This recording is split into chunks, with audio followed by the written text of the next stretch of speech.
জি, ইমাম ফখরুদ্দিন রাজির একটা বক্তব্য বলেছিলেন।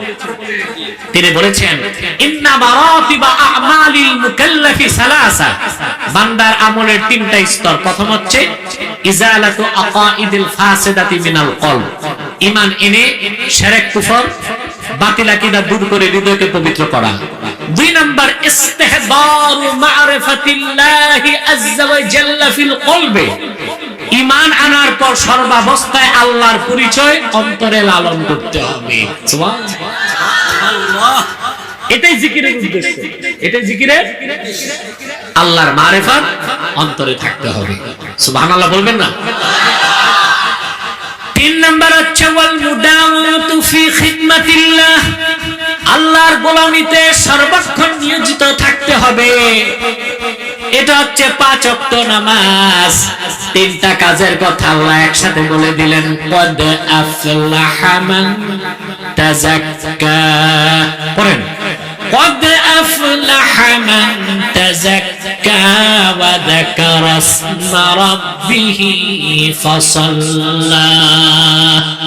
নিশ্চয়ই সফলতা লাভ করলো সেই লোক যে তার হৃদয়কে পবিত্র করলো শিরক থেকে, কুফর থেকে, আর হৃদয়কে সাজালো ঈমানের নূর দিয়ে, রবের নামের জিকির করলো। তার মানে আল্লাহর মারিফাত অন্তরে লালন করলো। আল্লাহর মারিফাত বা পরিচয় অর্জন করলো, আল্লাহর স্মরণ সব সময় অন্তরে রাখলো।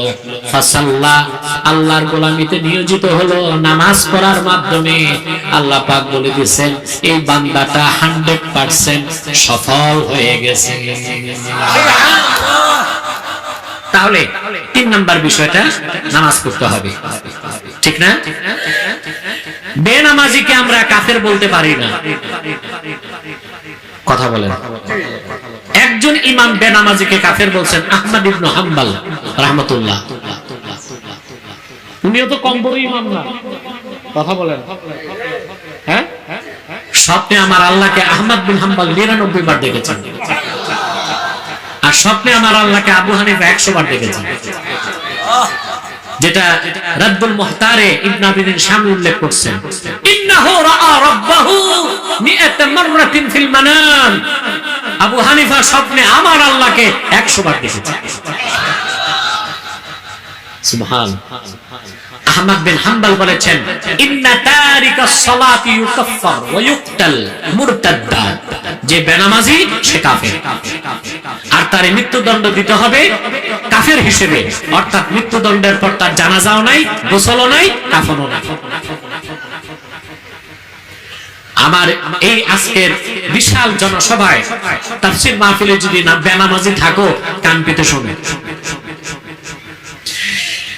শাফিয়ার ইমাম মালিক বলেছেন, ইন্না তারিকাস সালাতি লা ইউকাফফার ওয়ালাকিন ইউকতালু হাদ্দা, বেনামাজিকে কাফের বলা যাবে না, কিন্তু বেনামাজিকে মৃত্যুদণ্ড দিতে হবে হক হিসেবে, অর্থাৎ মুসলমান হিসেবে তারে মৃত্যুদণ্ড দিতে হবে। মৃত্যুদণ্ডের পর তার গোসল আছে, কাফন আছে, জানাজাও আছে, দাফনও আছে। তাহলে বোঝা যায় 3 ইমামের মতে বেনামাজির শাস্তি কি? জোরে বলেন, আরো জোরে বলেন। শুধু ইমাম আযম আবু হানিফা বলেছেন, ইন্না তারিকাস সালাতি লা ইউকাফফার ওয়া লা ইউকতাল ওয়ালাকিন ইউহবাসু ওয়া ইউদরাবু, বেনামাজিকে কাফের বলা যাবে না, মৃত্যুদণ্ড দেওয়া যাবে না, তবে বেত্রাঘাত করতে হবে। তাযীব 3টা বেত, 6টা বেত এরকম লাগাতে হবে নামাজ না পড়লে, যতদিন নামাজ শুরু না করে। কিন্তু 4 মাযহাবের সকল মাসলাকের সকল ইমাম একমত, বেনামাজিরা কান পেতে শুনে নাও, ইন্না তারিকাস সালাতি আকবাহ মিনাল কাতিলি ওয়াজ জানি ওয়া মুদমিনিল খামরে ওয়াস সারিক। সমস্ত আলেমরা একমত, বেনামাজি, খনি, শরাবখোর, জানাকার, চোর, এদের সবার চেয়ে নিকৃষ্ট হচ্ছে বেনামাজি। একটা বেনামাজি যদি নামাজ না পড়ে, চোর, ডাকাত, জানাকার, শরাবখোর। এদের সবার চেয়ে নিকৃষ্ট কে? জেনে বলো কে? চোর থেকেও খারাপ, হত্যাকারীর চেয়েও খারাপ, শরাবখোরের চেয়েও খারাপ, জেনাকার থেকেও খারাপ। আর তোমরা কিনা সমাজে এই বেনামাজিদেরকেই নেতা বানাও নির্বাচনের মাধ্যমে। কোথায় আজকে আমাদের সমাজ, কোথায় আজকে আমাদের রাষ্ট্র? প্রত্যেকটা দলেই তো কিছু ভালো মানুষ আছে, নামাজি আছে, ওগুলোরে ভোট দিতে পারো না। আমি তো পক্ষেই না ভোট ছোটের, আমি খেলাফায় বিশ্বাসী। তবে যেহেতু খেলাফা প্রতিষ্ঠার আগে কিছু ভালো মানুষ তো সংসদে যাইতে হবে না, কথা বলে না? তারপরে এখন সব দলের মধ্যে তো কিছু ভালো মানুষ আছে। ওই ভালো নামাজি যে কাফের না, বেঈমান না, মুনাফিক না, চোর না, দুর্নীতিবাজ না, বরং ইমানদার নামাজি, ওই লোকটারে নেতা বানাইতে পারো না। কিন্তু অধিকাংশ ক্ষেত্রে নেতা বানায় বেনামাজি, কাফের, মুশরিক নয় মুনাফিক, দুর্নীতিবাজ, লুটেরা, খুনি, শরাবখোর, বেনামাজি। কথা বলেন। বেনামাজি চোর থেকেও খারাপ, জেনাকার থেকেও খারাপ, শরাবখোর থেকেও খারাপ, খুনির চেয়েও খারাপ। নামাজ পড়বা? জোরে বলেন। 5 ওয়াক্ত। আমার যুবকরা হাত তুলে দেখাও। ইয়া আল্লাহ, ইয়া আল্লাহ, ইয়া আল্লাহ, ইয়া আল্লাহ, ইয়া আল্লাহ, ওয়াদা করছি আজ থেকে 1 ওয়াক্ত নামাজ তরক করব না। যদি শয়তানের প্ররোচনায় নামাজ ছুটে যায়, তাৎক্ষণিক তওবা করে নামাজ কাজা হিসেবে আদায় করে নিব। হাত নামা। আল্লাহ কবুল করুক, আল্লাহ মঞ্জুর করুক। আমরা শুনলাম কথা, আমল করব, পারবো তো ইনশাআল্লাহ। বাকিটা তরজমা করে দিচ্ছি। بل تؤثرون الحياة الدنيا والآخرة خير وأبقى إن هذا لفي الصحف الأولى صحف إبراهيم وموسى। আল্লাহ বলেন, অবিশ্বাসীরা তোমরা তো বরং দুনিয়ার জীবনকে প্রাধান্য দিচ্ছ আখিরাতের উপর, অথচ আখিরাত হচ্ছে স্থায়ী এবং উত্তম। মুসলমানদের মধ্যে আর কাফেরদের মধ্যে জীবন দর্শন এটাই পার্থক্য। মুসলমান ব্যবসা করবে, চাকরি করবে, দুনিয়াদারি করবে, বিয়ে শাদী করবে, সন্তান সন্ততি হবে, কিন্তু সে দুনিয়া থেকে আখিরাতকে প্রাধান্য দিবে, ভালোবাসবে। আর কাফের মুশরিক অমুসলিম সে আখিরাত থেকে দুনিয়াকে বেশি ভালোবাসবে। কথা বলে না? এটা একটা মৌলিক পার্থক্য। কি পার্থক্য? মৌলিক পার্থক্য। আল্লাহ রাব্বুল আলামিন বলেন, ওয়াইলুল লিল কাফিরিন মিন আযাবিন শাদীদ আল্লাযীনা ইস্তাহিব্বুনাল হায়াতাদ দুনিয়া আলাল আখিরাতি ওয়া ইয়াসুদ্দুনা আন সাবিলিল্লাহি ওয়া ইয়াবগুনাহা ইওয়াজা উলাইকা ফি দালালিন বাঈদ। আল্লাহ রাব্বুল আলামিন বলেন, কাফেরদের জন্য রয়েছে কঠিন শাস্তি। যেই সকল কাফেররা দুনিয়া আখিরাতের উপর দুনিয়াকে প্রাধান্য দেয়, মানুষকে আল্লাহর পথ থেকে সরায় দেয়, আর সিরাতে মুস্তাকিমকে বক্র করতে চায়, পারে না, আল্লাহ বলেন তাদের জন্য কঠিন শাস্তি। তাহলে যে ব্যক্তি ইমানদার মুমিন মুসলমান, সে ব্যবসা করবে, চাকরি করবে, রাজনীতি করবে, লেনদেন করবে, টাকা কামাই করবে, বাড়ি গাড়ি করবে, বিয়ে শাদী করবে, কোনো সমস্যা নাই, কিন্তু সব কাজ করবে শরীয়ত মোতাবেক। দুনিয়া থেকে সে আখিরাতকে প্রাধান্য দিবে, দুনিয়ার কারণে আখিরাত নষ্ট করবে না। অপরদিকে কাফের মুশরিক বেঈমান যারা, তারা আখিরাতকে বিশ্বাস করে না, বিশ্বাস করলেও আখিরাতকে নষ্ট করে দুনিয়ার কারণে। ঠিক কিনা বলেন? আল্লাহ কিন্তু এটা বলেন নাই খাঁটি মুসলমান হতে হলে ব্যবসা করা যাবে না। বলেছেন? চাকরি করা যাবে না, টাকা পয়সা কামাই করা যাবে না, বাড়ি গাড়ি করা যাবে না, এটা কিন্তু আল্লাহ বলেন নাই। ইসলাম বৈরাগ্যতাকে শিক্ষা দেয় না, ইসলাম শিক্ষা দেয় দুনিয়া ততটুকু প্রয়োজন যতটুকু। দুনিয়া থেকে আখিরাতকে বেশি ভালোবাসতে হবে। দুনিয়ার কারণে আখিরাতকে নষ্ট করা যাবে না। আখিরাত ঠিক রেখে আপনি দুনিয়াতে যদি বিলিয়ন ডলারও কামাই করেন, সময় মতো যাকাত দেন, সময় মতো নামাজ পড়েন, আপনার কোনো হিসাব নাই। হিসাব দিবেন কিন্তু জান্নাত পাবেন না।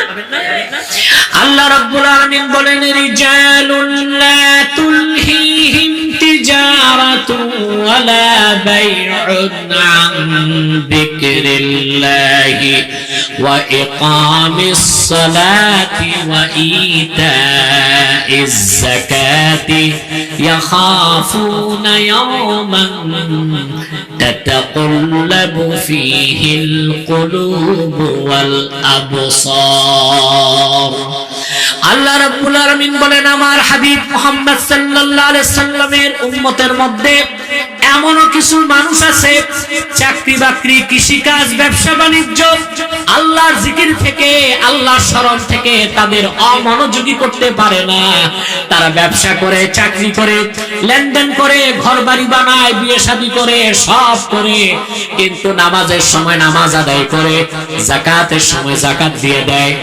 জীবন চলার পথে সেই কিয়ামতের দিনটারে তারা সামনে রাখে, মনে করে চলে যে কিয়ামতের দিন মানুষের অন্তরগুলো, মানুষদের অন্তরগুলো আর চোখগুলো আল্লাহর ভয়তে কাঁপতে থাকবে। আল্লাহ আপনাকে দুনিয়া ছাড়তে বলেন নাই। সমস্যা হচ্ছে? কষ্ট হয়ে যাচ্ছে? আরে বাবা 15 মিনিট পার হয়ে গেছে, আর 10 মিনিট। সবাই সবাই হাত তুলে দেখাও কারা কারা হাত নামাও। আল্লাহ কবুল করুন, আল্লাহ মঞ্জুর করুন, বলুন আল্লাহুম্মা আমিন। আল্লাহ দুনিয়া ছাড়তে বলেন নাই, দুনিয়া ততটুক প্রয়োজন যতটুক। এইজন্য আল্লাহ বলে দিয়েছেন, ওয়াল আখিরাতু খায়রু ওয়া আবকা। দুনিয়া কম পাইছো আফসোস করো না, ঠিকমতো চলো, শরীয়ত মতো চলো। যা কম পাবা আমি হাজার গুণ না লাখ গুণ বাড়ায়া সম্পূর্ণ অতুলনীয় অশ্রুতপূর্ব জান্নাতে তার চেয়ে বেশি তোমাকে দিয়ে দেব। সুবহানাল্লাহ। দুনিয়া কেমনে ছাড়বেন? আল্লাহ যে দুনিয়াতে এত সুন্দর মেলা সাজায় দিয়েছেন, কিছু জিনিস আমাদের জন্য আকর্ষণীয় করে দিয়েছেন। কথা বলেন, করছেন? আল্লাহ রাব্বুল আলামিন বলেন, যুইনা লিন-নাসি হুব্বুশ শাহাওয়াতি মিনান নিসাই ওয়াল বানিনা ওয়াল কানাতিরিল মুকানতারাতি মিনাল যাহাবি ওয়াল ফিদ্দাতি ওয়াল খাইলিল মুসাওওয়ামাতি ওয়াল আনআমি ওয়াল হারথ ذلك متاع الحياة الدنيا والله عنده حسن المآب। আল্লাহ রাব্বুল আলামিন বলেন, মানব জাতির জন্য চিত্তাকর্ষক করে দেওয়া হয়েছে নারীর প্রতি টান। সুবহানাল্লাহ। সন্তান সন্ততির মায়া, কারি কারি সোনা রূপা, চিত্তাকর্ষক ঘোড়া, গৃহপালিত পশু আর কৃষিকাজ। সুবহানাল্লাহ। মানুষ যদি বিয়ে না করতো আর পেট না থাকতো, কেউ কষ্ট করতো? কথা বলে না। শুধু ঘুমাইতো না খাম্বার মতো দাঁড়ায় থাকতো।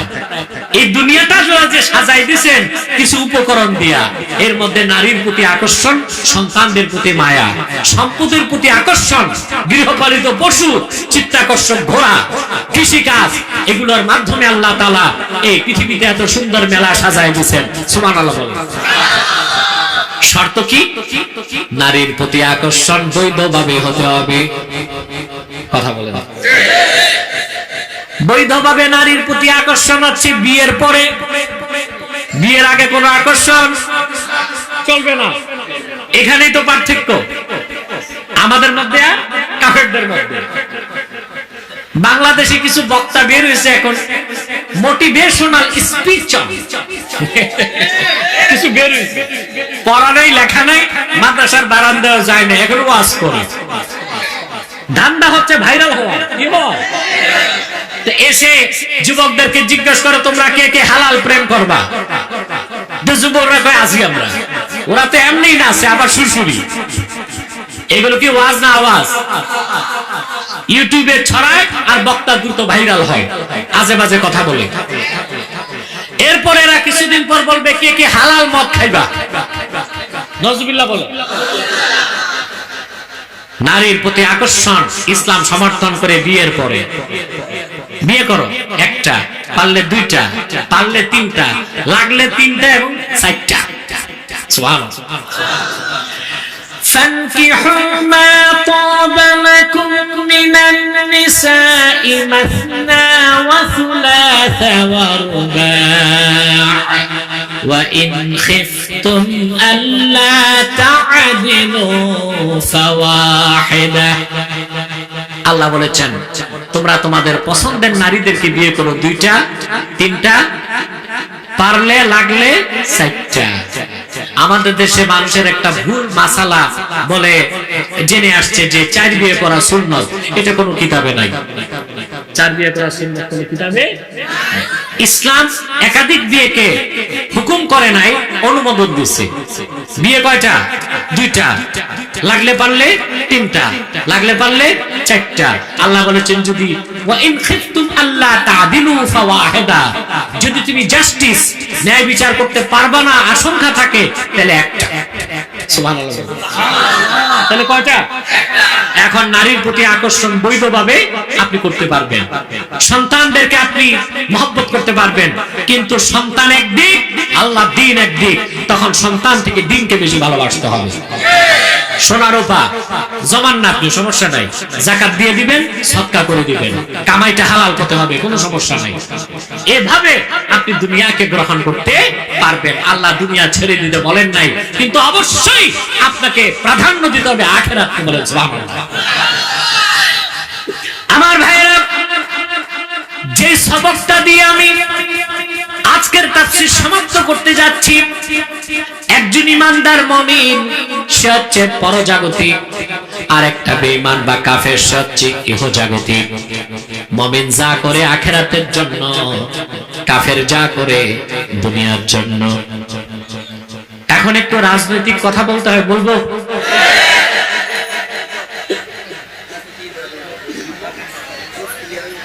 সেটা হচ্ছে আমরা যারা খেলাফায় বিশ্বাসী, ইসলামী শরীয়ত আইনে বিশ্বাসী, আমরা রাজনীতি করি আখিরাতের জন্য। আর যারা সকল পলিটিশিয়ান, প্রচলিত রাজনীতিবিদ, ওরা রাজনীতি করে দুনিয়ার জন্য। ইসলামে বিশ্বাসী ব্যক্তির রাজনীতি আখিরাতমুখী, আর আখিরাতে বিশ্বাসী নয় এইরকম মানুষের রাজনীতি দুনিয়ামুখী।